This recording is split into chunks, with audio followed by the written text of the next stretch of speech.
nome do Pai, do Filho e do Espírito Santo. Amém. Caros irmãos e irmãs, no nosso último programa, nós começamos a ver como o Pai e o Filho são revelados pelo Espírito. Já vimos que o Pai é revelado pelo Filho. Agora o Pai e o Filho são revelados pelo Espírito. Vimos, de uma maneira particular, uma característica do Evangelho de São João, que fala do Espírito Santo em termos de conhecimento. O Espírito Santo é aquele que nos leva a conhecer Jesus. Tenho muitas coisas para lhes dizer, mas vocês não podem compreender agora.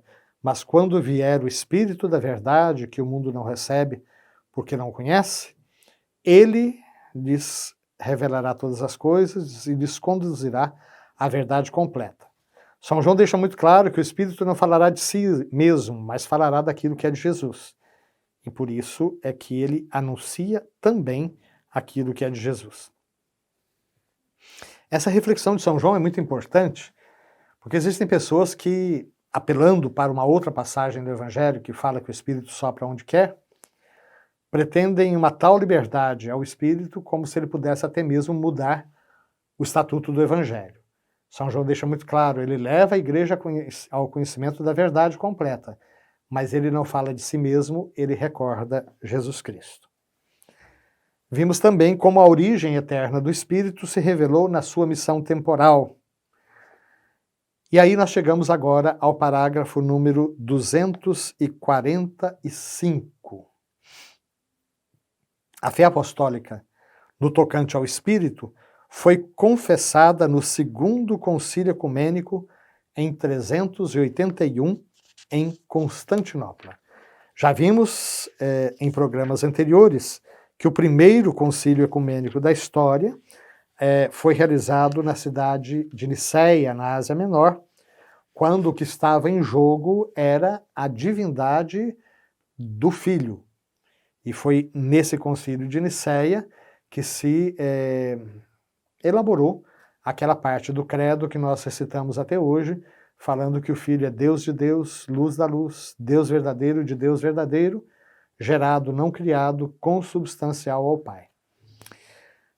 No ano 381, se reúne um novo concílio, o segundo concílio ecumênico da história, na cidade de Constantinopla. Atualmente, Constantinopla seria Istambul, a capital da Turquia. E neste concílio já vai ser mais elaborada a reflexão em torno da pessoa do Espírito Santo. E aí, uma outra parte do credo chamado Niceno-Constantinopolitano, aquele credo maior, que vai dizer que cremos no Espírito Santo, que é Senhor e que dá vida e que procede do Pai. Vejam, com isso, a Igreja reconhece o Pai como a fonte e a origem de toda a divindade. Isso foi reafirmado, por exemplo, no Sexto Concílio de Toledo, no ano 638. A Igreja, então, reconhece que não apenas o Filho é Deus, mas reconhece que o Espírito Santo também é Deus, mas ao mesmo tempo reconhece que na Trindade a fonte de toda a divindade é o Pai. Então o Espírito Santo é Senhor e dá vida, mas ele procede do Pai. Nós vamos ter a oportunidade de ver, um pouco mais para frente, que houve acréscimos depois para dizer que o Espírito procede do Pai e do Filho. Uma questão bastante polêmica que divide até hoje as igrejas ortodoxas da Igreja Católica, porque as igrejas ortodoxas param no Concílio de Constantinopla. O Espírito procede do Pai, mas vão dizer pelo Filho, através do Filho. Por enquanto, fiquemos apenas com essa realidade. A Igreja reconhece a divindade do Espírito Santo, mas reconhece também o Pai como fonte de toda a divindade no seio da Trindade. De fato, a origem eterna do Espírito Santo está também vinculada ao Filho.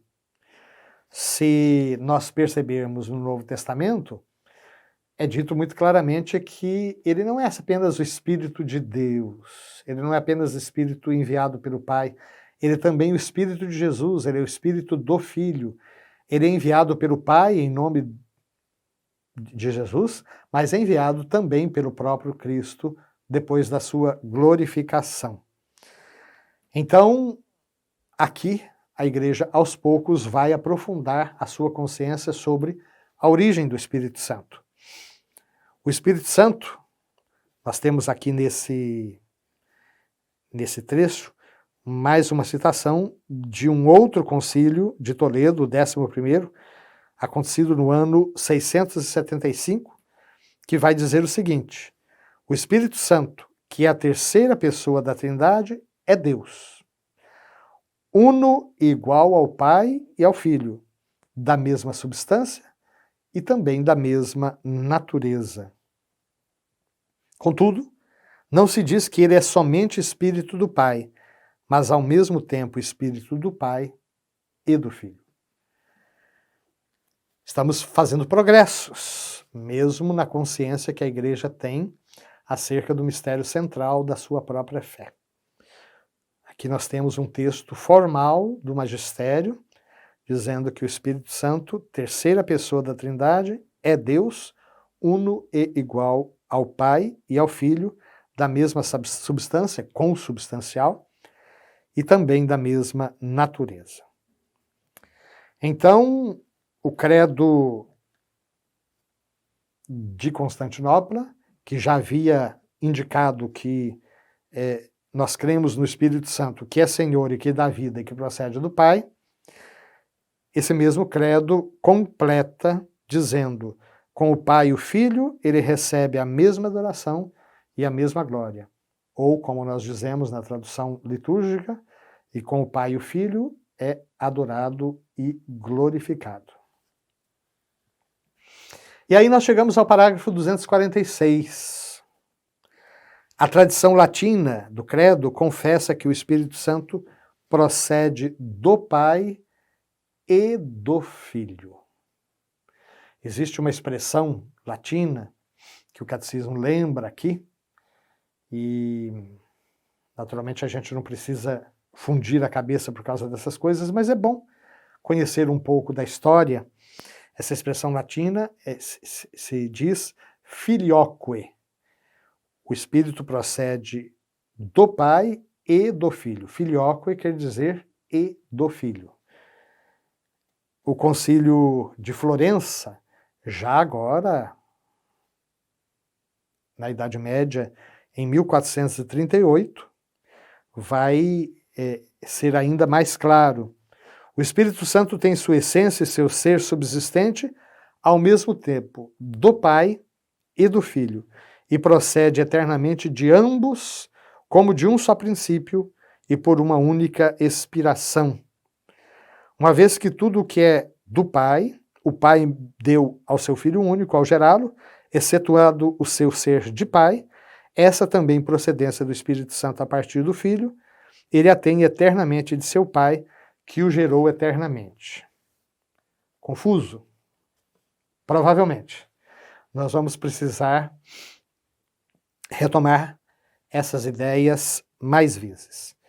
Por enquanto fica para nós apenas essa realidade.